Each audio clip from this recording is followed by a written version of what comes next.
말씀을 한 절씩 교독하시고 마지막 절은 합독하겠습니다. 19장 1절입니다. 아합이 엘리야가 행한 모든 일과 그가 어떻게 모든 선지자를 칼로 죽였는지를 이세벨에게 말하니, 이세벨이 사신을 엘리야에게 보내어 이르되 내가 내일 이맘때에는 반드시 내 생명을 저 사람들 중 한 사람의 생명과 같게 하리라. 그렇게 하지 아니하면 신들이 내게 벌 위에 벌을 내림이 마땅하니라 한지라. 그가 이 형편을 보고 일어나 자기의 생명을 위해 도망하여 유다에 속한 브엘세바에 이르러 자기의 사환을 그곳에 머물게 하고, 자기 자신은 광야로 들어가 하룻길쯤 가서 한 로뎀나무 아래에 앉아서 자기가 죽기를 원하여 이르되 여호와여 넉넉하오니 지금 내 생명을 거두옵소서. 나는 내 조상들보다 낫지 못하나이다 하고 로뎀나무 아래에 누워 자더니 천사가 그를 어루만지며 그에게 이르되 일어나서 먹으라 하는지라. 본즉 머리맡에 숯불에 구운 떡과 한 병 물이 있더라. 이에 먹고 마시며 다시 누웠더니 여호와의 천사가 또 다시 와서 어루만지며 이르되 일어나 먹으라, 내 갈 길을 다 가지 못할까 하노라 하는지라. 이에 일어나 먹고 마시고 그 음식물에 힘을 의지하여 40주 40야를 가서 하나님의 산 호렙에 이르니라. 아멘. 저는 오늘 복음과 시험 네 번째 시간을 가지도록 하겠습니다. 제가 보통은 성경 권수를 정해서 책 순서대로 설교를 하는데 지금 복음과 시험이라고 하는 주제로 네 번째 선정을 해서 합니다. 특히 오늘의 본문을 주제를 선정한 이유 중에 하나는 이전에 출애굽기 17장 말씀을 전하면서 아말렉이라고 하는 원수가 이스라엘 백성의 가장 후미에 지쳐 있는 자들을 공격한다라고 말씀을 드린 적이 있습니다. 지치고 힘겨운 그들에게도 우리가 배려하고 살피는 것이 아니라 사단은 그들을 공격한다는 거예요. 제가 그 관점으로 보았을 때 소진되고 탈진되는 것도 시험이 될 수가 있겠구나라고 하는 생각으로 오늘 네 번째 복음과 시험이라는 주제를 가지고 오늘 말씀을 가지고 너무 힘들어 죽고 싶다고 말하는 사람, 너무 힘들어 죽고 싶다고 말하는 사람이라는 제목으로 말씀을 나누겠습니다. 어쩌면 오늘 설교 제목을 듣고 읽으시면서 좀 불편함을 느끼는 분들이 계실 수 있겠습니다. 특별히 우리는 이 죽음에 대해서 공적인 자리에서 꺼낸다고 하는 것은 결코 쉬운 일이 아니죠. 특히 우리 신앙한다, 믿음 생활한다고 하는 이 교회에서 더욱 그런 것 같습니다. 우리는 신앙생활 할 때에 이런 생각, 너무 힘들어 죽고 싶어요, 이런 생각이 드는 것 자체를 우리 스스로 신앙의 실패로 여기는 문화 속에서 살아가고 있습니다. 뭐 그런 거죠. 죽을 힘 있으면 그 힘으로 살아라, 뭐 이렇게 말한다든지, 믿음이 있으면 그런 생각하면 안 돼, 뭐 이런 말들. 그러니까 믿음이 없는 사람이 하는 소리로 치부하는 그런 문화에 살고 있기에 어쩌면 오늘 설교 제목이 좀 부담이 되거나 불편할 수도 있겠습니다. 근데 여러분, 저는 온라인에 계시거나 현장에 있는 분들에게 솔직하게 여러분 스스로에게 질문해 보십시오. 우린 지금 교회에 나와서 하나님을 찬양하고 헌금도 하고 봉사도 하고 기도하지만 정작 마음 속에 가장 깊은 속에는 너무 힘들어서 죽고 싶다, 그런 말들이 현재 활동 중이거나 가까운 미래에 분출할 가능성이 있는 그 화라산이 가지고 있는 그 용암처럼 그것을 품고 사시는 분들이 있지는 않으십니까? 더 이상 살고 싶지 않다, 이 삶에서 도망치고 싶다, 그냥 조용히 사라지고 싶다, 이런 말들 말이죠. 어떠세요? 마음은 원이지만 입 밖으로 꺼낼 용기가 없어서 혼자 삼키시는 분들 없으신가요? 아니면 이미 이 같은 말을 누군가에게 했거나 지금 그 말을 하고 싶은 분 있으십니까? 저는 오늘 예배드리는 여러분들에게 꼭 드리고 싶은 말씀이 있습니다. 그 말을 꺼내신 것 자체는 용기입니다. 아직 살고 싶다고 하는 증거인 것이죠. 완전히 삶에 대해서, 상황에 대해서 포기한 사람들은 그런 말, 그런 표현 하지 않습니다. 그리고 그런 표현을 했다고 해서 믿음이 없다는 것 아닙니다. 심지어 믿음이 있다고 말하는 사람들도 이런 표현을 할 수 있다라는 것을 저는 분명히 말씀드리고 싶습니다. 왜냐하면 성경에서 그것을 허락하고 있기 때문입니다. 오늘 본문에서 엘리야가 바로 그러합니다. 4절 하반절에 엘리야는 이런 말을 합니다. 여호와여 넉넉하오니 지금 내 생명을 거두시옵소서. 여러분, 엘리야가 누구입니까? 이스라엘 백성에 있어서 위대한 선지자 중에 선지자였습니다. 그의 입에서 지금 뭐라고 이야기해요? 너무 힘들어서 죽고 싶습니다. 그걸 기도로 하고 있다는 거예요. 여러분, 성경은 엘리야의 기도를 숨기지 않습니다.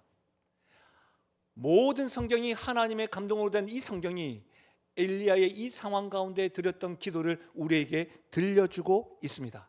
이유가 뭘까요? 이것이 인간의 한계이고 이것이 하나님 앞에 살아가는 우리의 진실된 모습이기 때문입니다.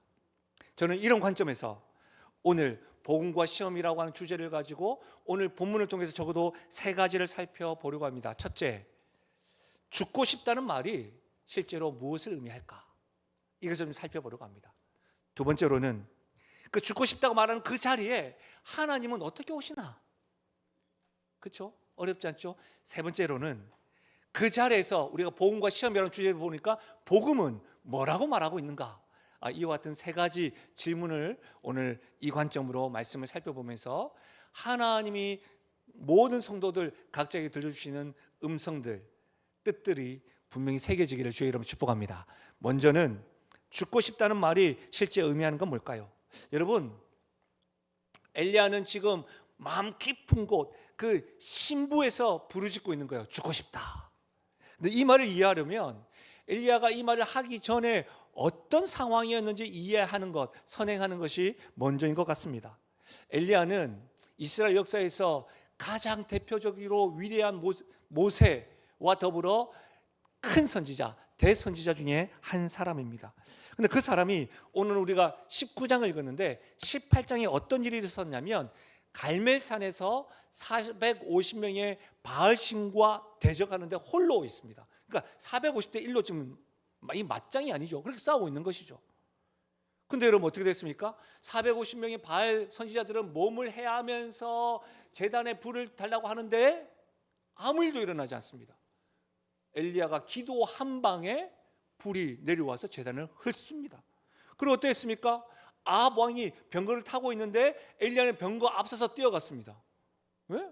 무슨 뭐 칼루이스도 아니고, 그렇죠? 그리고 뛰어갔습니다.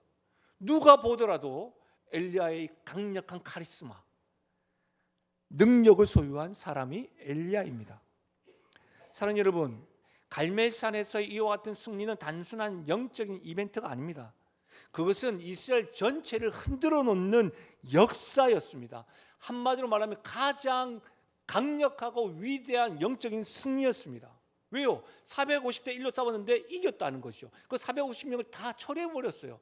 그런데 그 다음 날, 오늘 우리 1절 말씀인데요, 아합 왕이 아내 이세벨에게 그 사건을 이야기하고 이세벨이 엘리야에게 뭐라고 사신을 보내면서 이렇게 말하는 겁니다. 야, 너가 바알 선지자 죽였지? 그러니까 내가 너를 죽이겠다. 만약 내가 오늘 이때쯤 너를 죽이지 않으면 내가 섬기는 바알 신들이 나를 저주할 것이다. 이렇게 이야기하는 겁니다. 이 말을 듣고 엘리야는 마음이 무너졌습니다. 그리고 지금 광야 로뎀나무 아래 쓰러져서 뭐라고 이야기합니까? 넉넉하니까 하나님 나를 죽여주십시오. 이렇게 기도하고 있는 겁니다. 저는 이 모습이 완전히 소진되고 탈진한 모습이라고 생각한 것이죠. 사실 탈진이라는 말은 성경에 나타나 있지 않습니다. 제가 좋아하는 저자요, 신학자요, 목회자인 러셀 무어라고 하는 분이 계신데 그분의 책 십자가를 통과한 용기에서 이 엘리야의 상태를 이렇게 설명해 놨습니다. 엘리야가 처한 상황은 단순한 탈진이 아니라 전반적인 고장이다. 고장났다는 거예요. 정신적으로나 정서적으로나 육체적으로 고통으로 인해서 완전히 뭐예요? 어떤 일들을 일상생활 할 수 없는 상태가 되었다는 거예요. 사랑하는 여러분, 어제는 450명 앞에서 당당했던 카리스마를 뿜뿜했던 그 사람이 오늘은 한 여인의 한마디에 무너져서 전반적인 고장의 상태가 된 이 선지자 엘리야의 모습이 여러분에게 어떻게 보이십니까? 말씀드렸던 것 같이 이것은 이상한 일이 아니라는 거예요. 엘리야도 이렇게 된 상황이라고 한다면 우리도 그럴 수 있다. 인간의 한계와 우리의 연약함을 보여주는 모습입니다. 약간 이슈는 있었긴 하지만 여러분, 올림픽 역사상 가장 많은 메달을 획득한 선수가 누군지 아십니까? 마이클 펠프스라고 하는 선수입니다. 여러분, 올림픽에서 금메달 하나를 따기도 힘든데 이 선수는요, 금메달 23개. 놀라지도 않습니다. 우리는 은메달 3개, 동메달 2개, 총 28개 올림픽 메달을 목에 걸었대요. 근데 그 사람이 HBO 다큐멘터리 나와서 이렇게 인터뷰했습니다. 올림픽이 끝나면 우리는 길을 잃습니다. 수영장 밖에서 나는 누구인가? 나는 그냥 수영 선수일 뿐이었습니다. 사람이 아니었습니다. 여러분, IOC라고 하는 국제올림픽위원회 2023년도 연구에 보면 엘리트 선수 33.6%가 불안과 우울을 경험한대요. 왜요? 가장 높은 곳에 올라왔을 때에 가장 깊은 불안과 공허함과 우울을 경험한대요. 이것을 사회학자이고 심리학자인 하버드대 교수인 탈벤 샤르가 이 현상을 어떻게 표현했냐면 도착 오류라고 해요. 도착 오류. 무슨 말입니까? 목표에 도달하면 마침내 행복해질 것이라고 하는 거짓된 믿음이라는 거예요. 우리는 이렇게 생각하지 않습니까? 지금 나의 사업이 잘 되면, 지금 이 문제가 열리면, 이 관계만 잘 되면, 이 현상만 해결되면, 내가 건강하기만 하면 나는 다 행복할 것이다. 그게 뭐예요? 도착 오류는 잘못된 믿음이다. 엘리야가 바로 이 도착 오류의 자리에 있는 겁니다. 왜요? 그는 역사상 이룰 수 없는 영적인 승리를 이루었습니다. 어느 정도였는지 아십니까? 한번 우리가 조금만 살펴보면 이겁니다. 열왕기상 18장 21절 한번 같이 읽어볼까요? 시작. 엘리야가 모든 백성에게 가까이 나아가 이르되 너희가 어느 때까지 둘 사이에서 머뭇하려느냐? 여호와가 만일 하나님이면 그를 따르고 바알이 만일 하나님이면 그를 따를지니라 하니. 여러분, 이 말씀 한번 들어가 보십시오. 450대 1로 엘리야가 있는데 그 사이에 이스라엘 백성이 지금 구경하고 있는 거예요. 그때 엘리야가 뭐라고 하는 거예요? 왜 머뭇거리느냐? 이건 좀 약간 사투리로 표현될 거예요. 뭐 하는데? 왜 선택 못하니? 하나님이 진짜면 하나님을 믿고, 아니 바알은 바알 선택해. 이렇게 지금 말하고 있는 겁니다. 제가 서울이라서 굉장히 어색하네요. 어색해서 죄송합니다. 지금 그렇게 말하고 있는 겁니다. 그는 어떻게 해요? 바알 선지자들이 막 했는데 아무 일도 일어나지 않고 엘리야가 기도했더니 어떻게 해요? 불이 내려와서 제단을 태웠어요. 이 사건이 우리가 읽었던 37절 40절 열왕기상이 있습니다. 한번 들어보십시오. 여호와여 내게 응답하옵소서. 내게 응답하옵소서. 이 백성에게 주 여호와는 하나님이신 것과 주는 그들의 마음을 되돌이키심을 알게 하옵소서. 여호와의 불이 내려서 번제물과 나무와 돌과 흙을 태우고 또 도랑에 물을 핫은지라. 이 사건을 보고 모든 백성이 보고 엎드려 말하되 여호와 그는 하나님이십니다. 여호와 그는 하나님이십니다. 하니 엘리야가 그들에게, 이스라엘 백성들에게 바알 선지자들을 잡아서 죽여버리자. 다 죽입니다. 이렇게 놀라운 영적인 사건이 일어났던 거예요. 그냥 잠잠한 사건이 아니었다는 겁니다. 이 사건 이후에 3년 6개월 동안 비가 오지 않는데 비가 왔습니다. 그리고 그 사건을 목도하고 이전에만 머뭇거렸던 이스라엘 백성들이 이제는 반복하면서 여호와는 하나님이십니다. 찬양하고 있는 거예요. 이런 거예요. 여러분 전체가 다 한 명도 빠짐없이 그냥 왔는데 하나님의 영광을 경험한 거예요. 역사를 경험한 거예요. 그러니까 어떻게 해요? 하나님 내가 믿겠다. 이렇게 지금 말하고 있는 거예요. 여러분, 그런데 그 승리가 이스라엘을 바꾸지 못했습니다.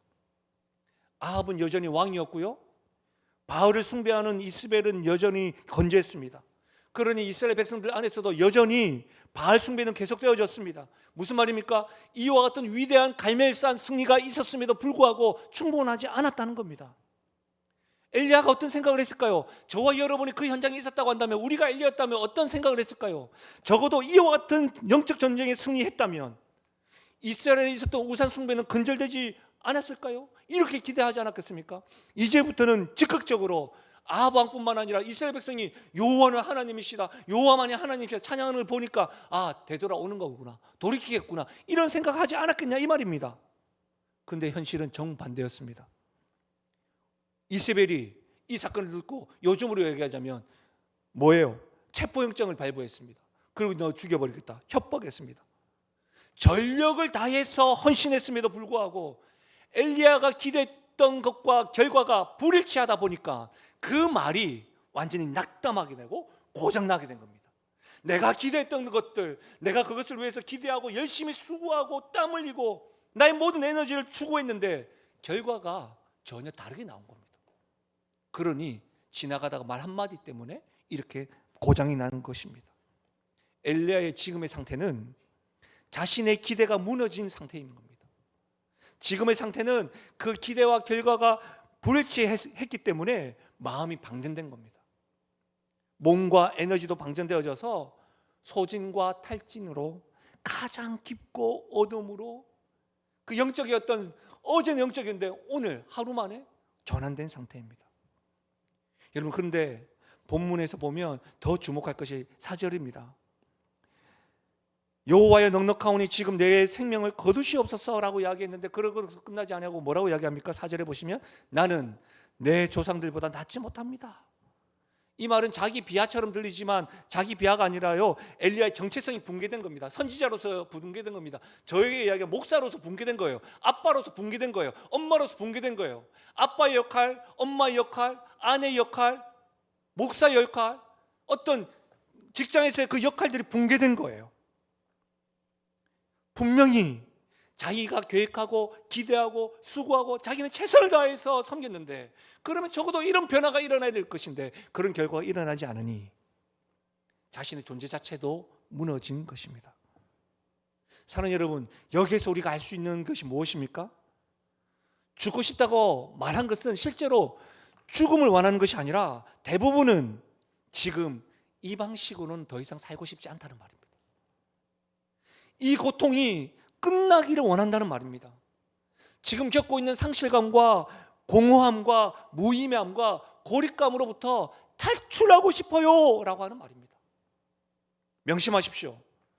죽고 싶다고 하는 실제의 의미는 죽음이 아니라 뭐라고요? 변화를 원한다는 겁니다.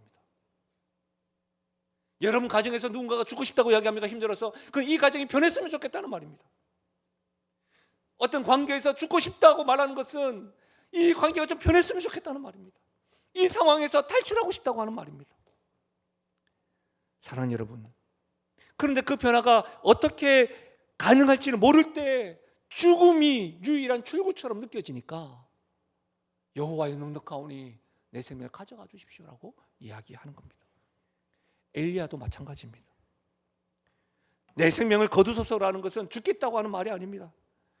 이 두려움을, 이 외로움을, 이 소진과 탈진을 주님 끝내주십시오 이 말입니다. 고통이 너무 커서 견딜 수가 없다는 말입니다.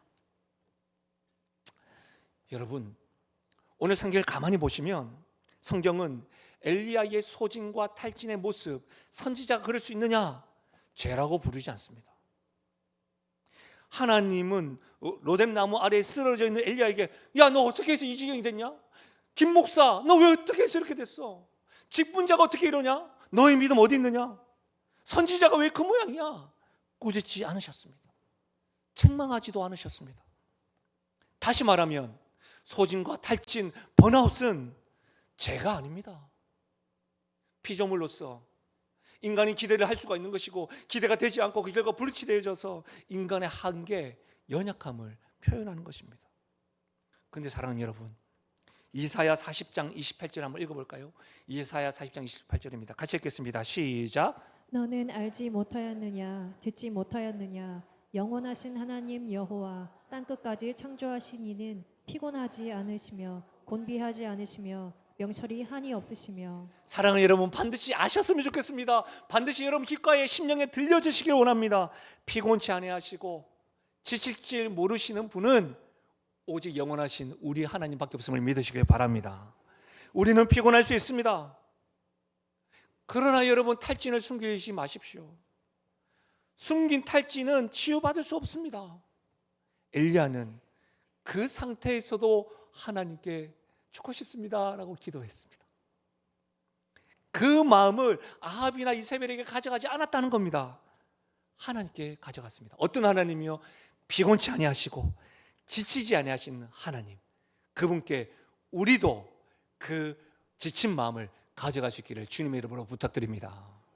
두 번째로, 그렇다면 그 자리에 하나님은 어떻게 오십니까? 하나님 방식은 무엇일까요? 여러분, 엘리야가 지금 죽게 해달라고 기도하고 난 다음에 쓰러져 잠들었습니다.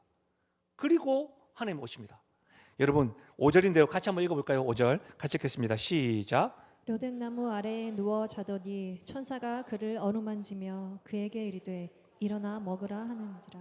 여러분 계속해서 말씀드리지만 이 말씀에서 하나님이 엘리야에 있는 그 자리에 오시면서 없는 게 무엇입니까? 책망이 없습니다. 너가 어째서 여기에 왔느냐? 믿음이 있다고 말하는 사람 그러면 되느냐? 없습니다. 정죄도 없어요. 직분자가 왜 그래? 목사가 왜 그래? 이런 말이 없습니다. 대체로 우리는 신앙생활을 하고 말씀을 듣다 보면 우리가 처한 상황의 그 의미가 설명되고 이해가 되어야지만이 이것을 극복할 거라고 생각을 합니다. 그래서 우리는 대체로 어떻게 합니까? 권면하고 격려한다고 하는 것이 막 설명합니다. 당신의 고난의 의미는 이렇습니다. 지금 이때는 이렇게 해야 됩니다. 아마 지금 이럴 때일수록 더 기도해야 됩니다. 이런 식으로 설명하거나 요구를 할 때가 있습니다. 그런데 여러분 오늘 보십시오. 하나님은 책망이 없습니다. 정죄도 없습니다. 요구도 없습니다. 어떻게 하십니까? 엘리야가 잠들었을 때 먼저 찾아오십니다. 좀 더 구체적으로 볼까요? 하나님은 그 자리에 어떻게 오셨냐? 먼저는 하나님은 항상 먼저 찾아오십니다. 여러분 엘리야가 지금 자고 있는 겁니다. 엘리야가 찾는 것이 아닙니다. 하나님이 먼저 엘리야에게 오셨습니다. 엘리야가 하나님 오심을 지금 준비하고 기다리고 있는 것이 아닙니다. 준비되지 않은 상태입니다. 잠들어 있는 상태에 오셨습니다. 여러분 이것이 우리를 향한 하나님의 사랑이요 은혜인 줄 믿으시길 바랍니다. 항상 하나님은 우리의 준비보다 우리의 노력보다 늘 앞서시는 분입니다. 우리가 하나님을 사랑한다고 고백하기 전에, 우리가 하나님을 찾기 전에 하나님이 우리를 아시고 조건 없는 사랑과 은혜를 베풀어 주십니다. 여러분 이 사실이 왜 중요하냐?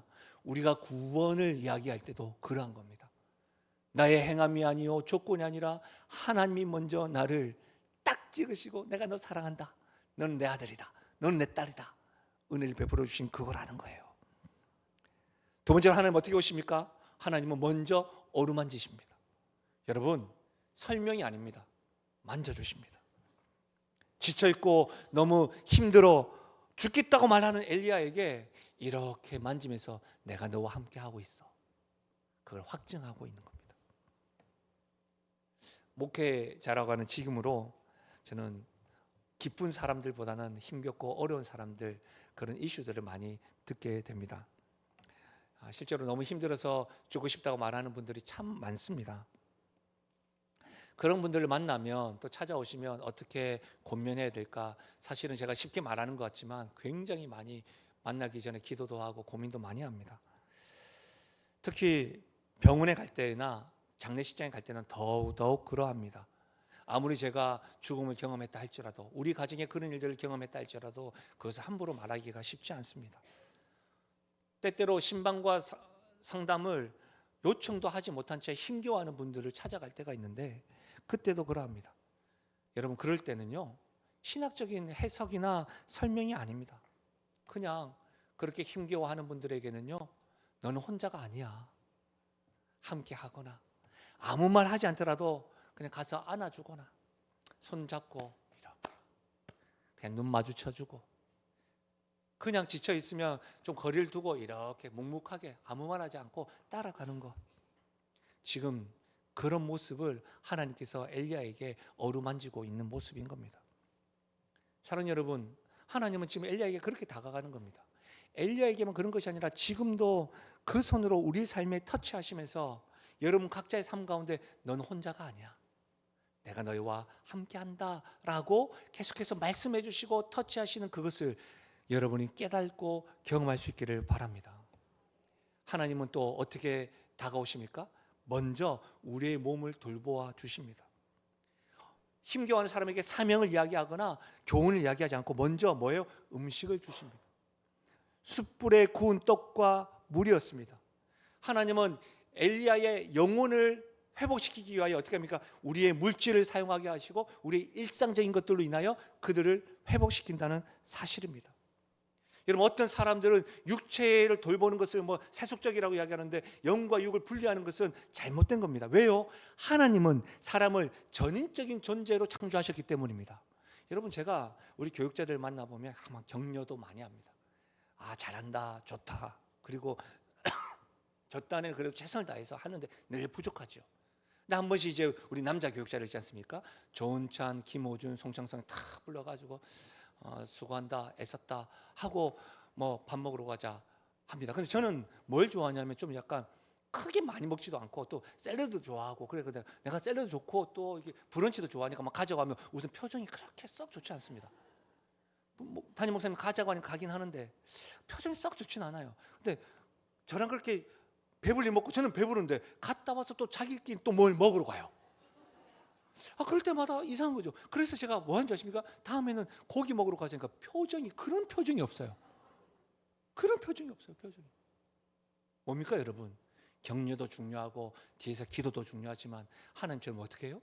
우리의 일상적인 것으로 몸을 돌보는 거예요. 하나님도 그렇게 하신다는 거예요. 여러분, 근데 놀라운 게 뭐예요? 여러분, 7절입니다. 여호와의 천사가 또다시 와서 어루만지며 이르되 일어나 먹으라. 내가 갈 길을 다 가지 못할까 하노라. 여러분, 엘리야가 먹고 다시 누웠습니다. 근데 하나님 천사가 두 번째 온 겁니다. 이런 무슨 말이에요? 하나님의 일하시는 방식이 보이십니까? 외로운 후에 위로했음에도 불구하고 제대로 회복되지 않으면 하나님은 어떻게 또 반복적으로 하는 겁니다. 여러분, 우리 보통 이러잖아요. 우리와 완전히 다르지 않습니까? 우리는 누군가를 격려하고 위로한 후에 왜 제대로 회복되지 않아? 그러면서 어떻게 합니까? 내가 이전에 그렇게 해줬잖아. 그렇게 해줬으면 지금쯤은 회복돼야 되는 거 아니야? 이렇게 말할 때가 있습니다. 우리가 위로 잘하고 나서 그 말 한마디 때문에 다 잃어버릴 때가 있어요. 그렇지 않습니까? 근데 하나님은 어때요? 하나님은 회복될 때까지 포기하지 않습니다. 저도 이 말씀 묵상하니까요, 전 분명하게 생고기와 양념고기를 사줬는데 목사님 또 배고픕니다 하면 언제까지 먹을래? 내가 어제도 사줬잖아. 이렇게 할 때가 있다고요. 근데 하나님 그렇게 하지 않습니다. 또 다시 갑니다. 다시 어루만지시고 먹이시고 위로하시는 분입니다. 사랑하는 여러분, 우리가 믿는 하나님이 이런 분임을 여러분 기뻐하시고 확신할 수 있기를 주의 여러분 축복합니다. 얼마나 놀라워요. 근데 두 번째 오셨을 때 그렇게 어루만지시는 것으로만 끝나지 않고 그때 또 뭐라고 하시냐면 일어나 먹으라. 너가 내 갈 길이 너무 멀기 때문이다. 이 말이 뭡니까? 엘리야는 지금 여기서 죽겠습니다라고 이야기하는데 하나님은 뭐라고 이야기합니까? 여기가 끝이 아니다. 갈 길이 있다.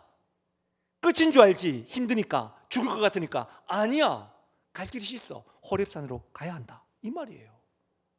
사랑하는 여러분, 엘리야가 죽고 싶다고 말하는 것은 지금 상황의 출구가 죽음밖에 보이지 않기 때문에 변화를 원하는데 지금 애통하는 거예요.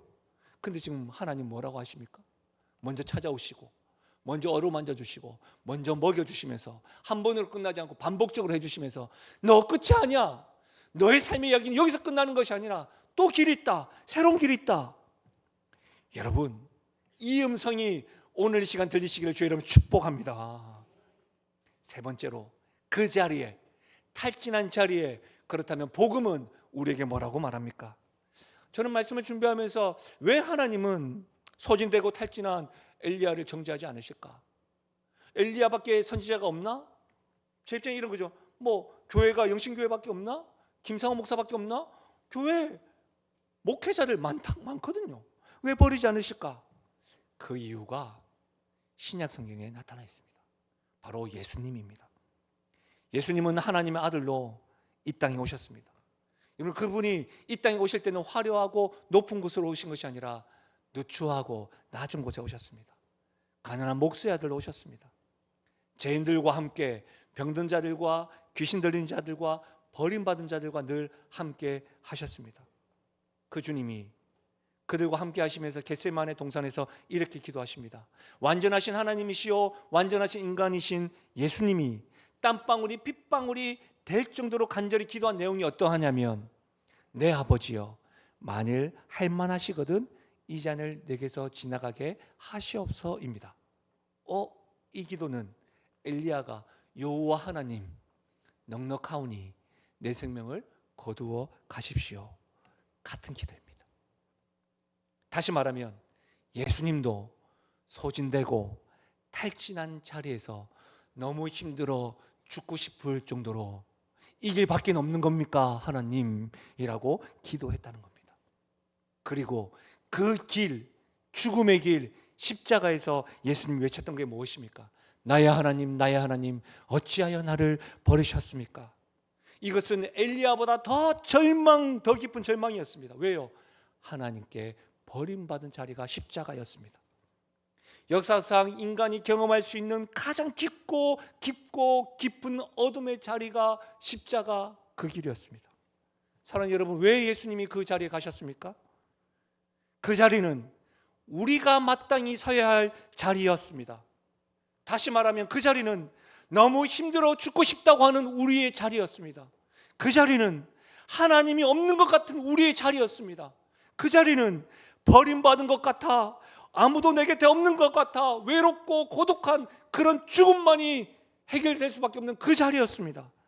근데 그 자리에 그분이 먼저 가셨습니다. 우리를 대신하여 우리가 받아야 할 가장 어둡고 깊은 자리에 우리 예수님이 먼저 그 자리에 가셔서 그 자리에서 우리가 짊어야 될 그 자리의 고통을 대신 짊어지셨습니다. 이것이 복음입니다. 그리고 복음은 이렇게 말합니다. 로마서 8장 1절.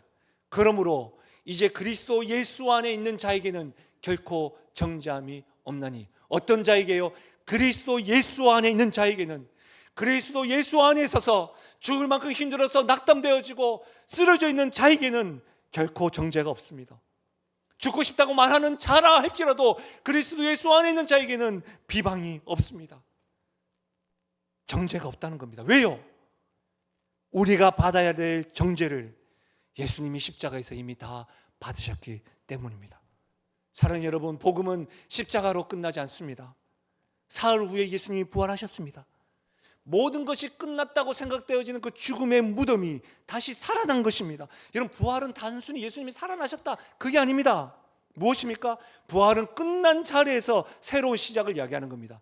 예수님을 믿는다는 말은 그런즉 누구든지 그리스도 예수 안에 있으면 새로운 피조물이라, 이전 것은 지나갔으니 보라 새 것이 되었다. 그리스도 안에 있으면 끝난 것이 아니라 새로운 시작이 되는 것입니다. 그것이 어떻게 해요? 십자가와 부활로 말미암아 시작됨을 믿으시길 바랍니다.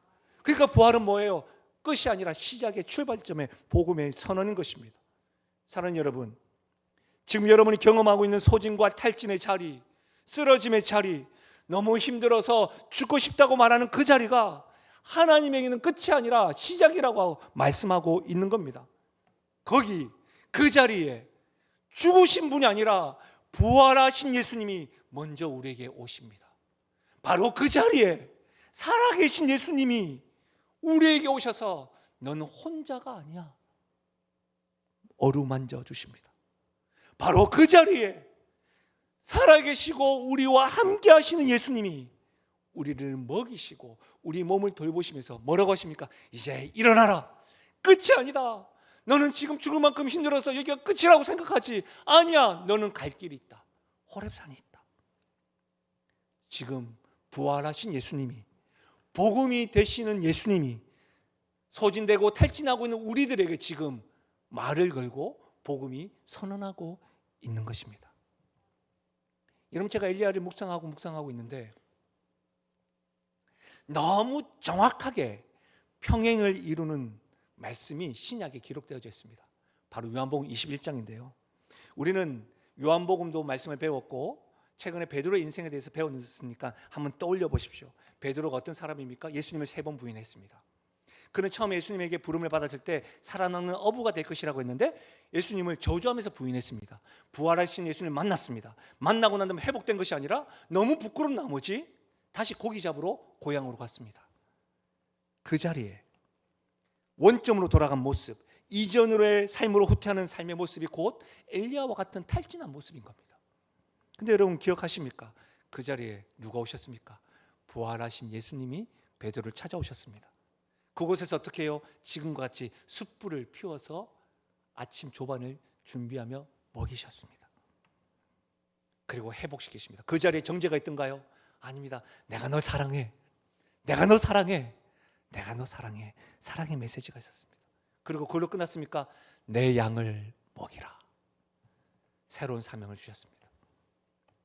놀랍도록 엘리야에게 하셨던 것과 같이 하나님 하셨던 그 일을 부활하신 예수님이 하고 있는 겁니다. 그렇다면 사랑하는 여러분, 하나님 엘리야에게 하셨고 부활하신 예수님이 베드로에게 하셨다고 한다면 지금도 살아계신 예수님은 우리의 탈진의 바닷가에서 이미 와 계신 겁니다. 지금 숯불을 피워놓고 음식을 준비하며 우리를 먹이시려고 하시고 있는 겁니다. 우리의 삶 가운데 지금 말씀으로 찬양으로 성도들도 통해서 터치하고 있는 겁니다.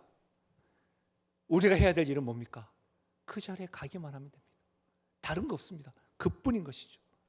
너무 힘들어서 넘어지고 자빠지고 쓰러지더라도 하나님이 나와 함께 하신다. 하나님이 말씀해 주시고 먹여주신다. 하나님이 지금 나와 함께 터치해 주신다. 늘 나와 동행하신다. 그것을 아신다고 한다면 그냥 그 자리에 하나님께로 가면 되는 겁니다. 엘리야와 같이. 저는 이 은혜가, 이 걸음이 지금 온라인과 현장에 있는 모든 분들에게 있기를 주의 이름으로 축원합니다. 말씀을 마무리하겠습니다. 오늘 우리는 이스라엘 역사상 가장 위대한 선지자 엘리야의 가장 약한 순간을 보고 있습니다. 갈멜산의 영웅이 로뎀나무에서 너무 힘들어 죽고 싶다 말하며 쓰러졌습니다.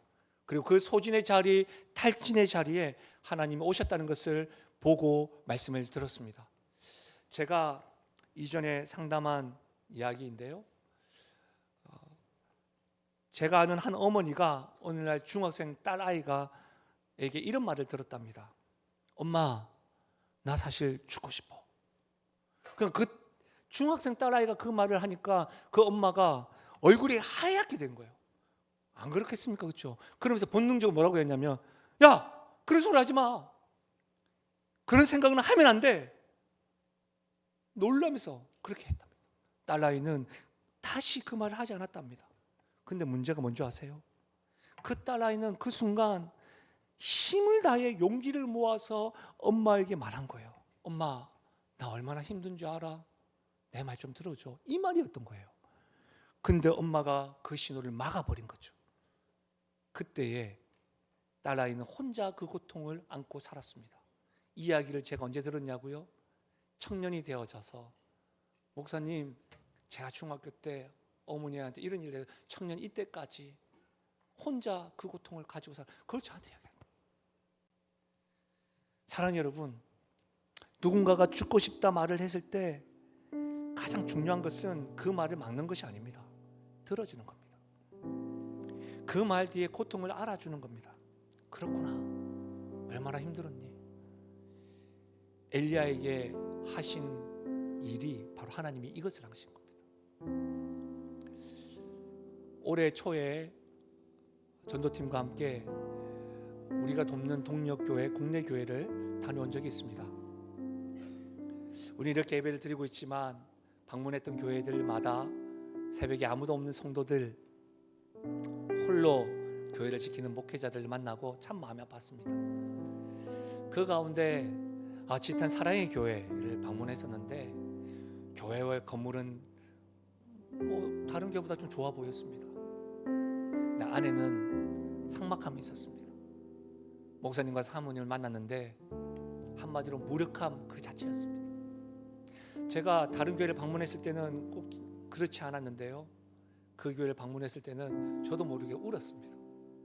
기도하는데 너무 죄송하다고, 같은 교회인데 교회로서 돌보지 못한 것 때문에. 근데 그때 그 마음을 안 분이 전도팀에 있었습니다. 그리고 어제 우리 작은 교회가 본인의 사비를 다 들어서 그 교회에 갔다 왔습니다. 사진 한번 보실래요? 가가오 방문하면서 이렇게 다녀왔습니다. 교회에서 뭐 후원한 게 아니라 작은 교회에서 스스로 각출해서 그 교회 목사님 사모님이 경제적으로 너무 어려워가지고 아이를 학원도 픽업도 안 되는 그 아이를 용돈도 주고 왔다 합니다. 그리고 그 목사님 네 분을 저녁 식사를 이렇게 대접하고, 그리고 늘 목사님과 사모님만 전도했던 그것을 가가오 방문하면서 우리 성도들이 가서 이렇게 하고 왔답니다. 아마 저는 이 사진을 보면서 이런 생각을 했습니다. 그 목사님 두 분에게 하나님의 천사처럼 우리 성도들이 다가오지 않았을까. 저의 마음도 뿌듯했습니다. 우리 교회 성도들 좋다. 저는 이런 일들이 각 작은 교회에서 일어났으면 좋겠습니다. 가지 않더라도 기도하십시오. 받은 사랑, 우리 하나님이 먼저 다가와 주시고 어루만져 주시고 먹이시는 것을 경험하신다면, 사랑 여러분, 늘 개인의 위로로만 끝나지 말고 그것이 진짜라고 한다면 흘려 보내십시오. 혹 지금 이 자리에 너무 힘들다고, 죽고 싶다고 외치고 싶은 마음이 있다면 그 마음을 하나님 앞에서 숨기지 마십시오. 부끄러워하지도 마십시오. 그 자리는 수치의 자리가 아닙니다. 하나님이 오시는 자리요, 하나님의 은혜를 불러오는 소리입니다. 그 기도가 또 그 자리에서부터 복음이 시작될 것입니다. 어떻게 해요? 하나님이 먼저 오시고 어루만지시고 먹이시는. 그래서 하나님이 말합니다. 그 자리가 너 인생 끝이 아니야. 일어나라. 호렙으로 가자. 이 음성이 우리 교회에게, 각 성도에게 들릴 뿐만 아니라 이 음성을 저는 우리를 통하여 우리 주변에 힘들어하는 이들이 세워지고 회복되는 일들이 일어나기를 주의 이름 축복합니다. 우리 이 말씀을 생각하면서 이 찬양으로 하나님의 음성을 듣기를 소원합니다. 힘들고 지쳐 낭망하고 넘어져 일어날 힘 전혀 없을 때에 조용히 다가와 손 잡아 우리 주께서 말씀하십니다. 넌 혼자가 아니야. 나에게 말씀하시는 나에게 실망하며 내 자신 연약해 고통 속에 눈물 흘릴 때에 못자국 난 그 손길 눈물 닦아주시며 나에게 말씀, 우리 주님께서 우리에게 말씀하십니다. 너는 내 아들이라. 오늘날 내가 너를 낳도다. 너는 내 아들이라. 날 사랑하는 아들이라. 다시 한 번 더요. 힘들고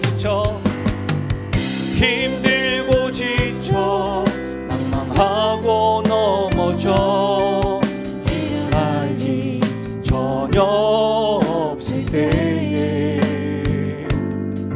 조용히 다가와 우리에게는 이 하나님이 계십니다. 나에게 말씀하시네. 나에게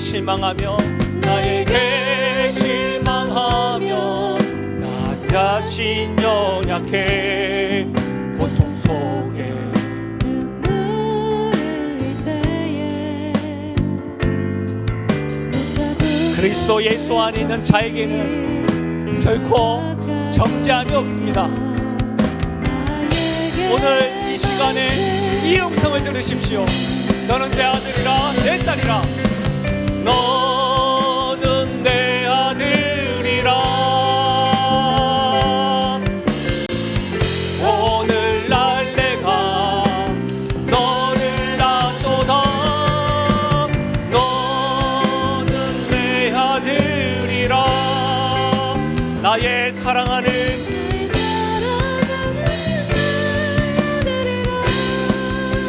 오늘 시간 괜찮으시면 여러분 마음에 이렇게 손을 한번 대어 보십시오.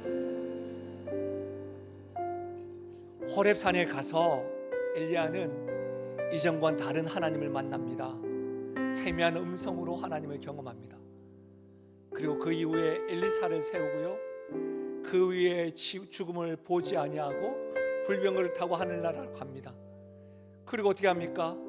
변화산에서 예수님을 맞이하는 그 인생, 그런 일들이 일어나는 겁니다. 그렇게 세우신 하나님이 우리 하나님인 것이죠. 여러분의 심령 가운데 하나님은 오늘 만져주시기를, 요와 라파 되신 하나님이 치료해 주시기를 바랍니다. 오늘 제가 기도해 드리겠습니다. 하나님 아버지, 오늘 이 자리에 아무도 모르는 고통을 안고 온 분들이 있습니다. 너무 힘들어 죽고 싶다 하는 말을 마음속에 삼킨 채 이 자리에 앉아 있는 분들도 있습니다. 하나님, 원하옵나니 그분들에게 자정하여 주시옵소서. 오늘 이 예배 시간을 통하여 하나님의 천사가 엘리야에게 왔던 것처럼 성령께서 우리의 마음속에 와 주시옵소서. 어루만져 주시옵소서. 너는 혼자가 아니다, 내가 여기 있다라는 것을 경험하고 체험하게 하여 주옵소서. 그리고 하나님 말씀하여 주십시오. 아직 너는 갈 길이 있다. 너의 인생은 지금 끝이 아니다. 나는 너를 포기하지 않는다고 하는 분명한 하나님의 음성을 듣게 하여 주셔서 하나님, 이 예배 후에 하나님과 동행하는 걸음 되게 하여 주시고, 이 신앙 공동체 안에서도 서로의 천사가 되게 하여 주시고, 쓰러진 자 곁에 앉아서 어루만져 주는 우리 영신 공동체가 되게 하여 주옵소서. 이미 예수님께서 우리가 받아야 될 가장 기쁜 고통과 힘겨움과 어려움을 대신 경험하셨고 부활하셨습니다. 그 부활의 능력이 오늘 로뎀나무 아래에 있는 모든 성도들의 삶 가운데 역사하여 주옵소서. 그렇게 함께 하실 주님을 찬양하옵고 예수님의 이름으로 기도하옵나이다. 아멘. 우리 다 함께 일어나셔서 결단하며 찬양하며 나아가겠습니다.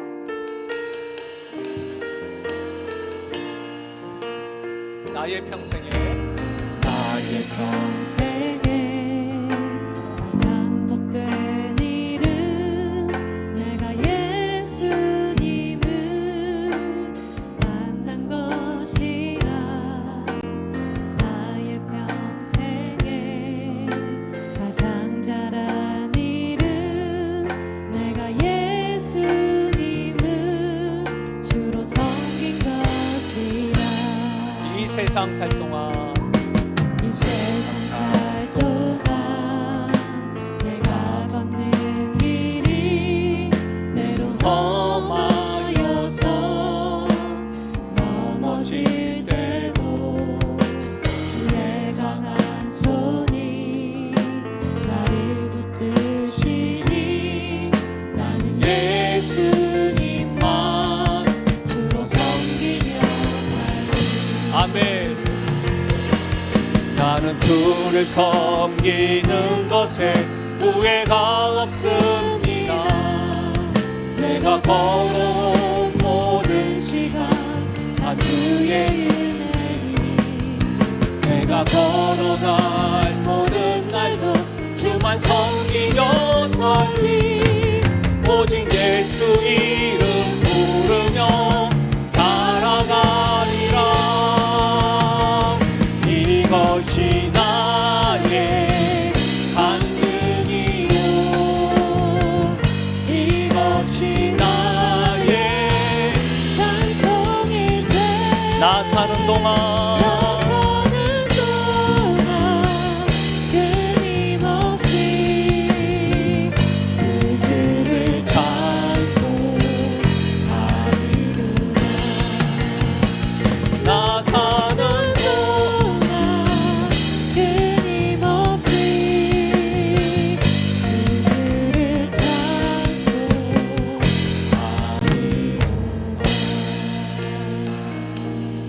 하나님과 동행하는 한 주가 되십시오. 오늘 예배드리고 그냥 가지 마시고 서로의 천사가 되셔서 일으키시고 세우시고 터치하는 은혜가 있으면 좋겠습니다. 하나님의 복을 받겠습니다. 지금 우리 주 예수 그리스도의 은혜와 하나님 아버지의 무한하신 사랑과 성령 하나님의 위로 교통하심 충만하신 역사가 오늘 너무 힘들어 죽고 싶습니다라고 말하는 사람들에게 먼저 찾아와 주시고 먼저 어루만져 주시고 먼저 먹이시고 돌보시며 새로운 길들을 제시하며 사명을 더하시는 주님이 나의 주님인 줄 알고 그 복음의 영향을 받아 나도 그렇게 흘려보내기로 작정하며 나아가는 사랑하는 주의 백성들 머리 위와 그들의 가정과 생업과 기도 제목 위에 특별히 사랑하는 다음 세대와 교사들 머리 위에 지금부터 영원토록 함께 하시기를 축원하옵나이다. 아멘.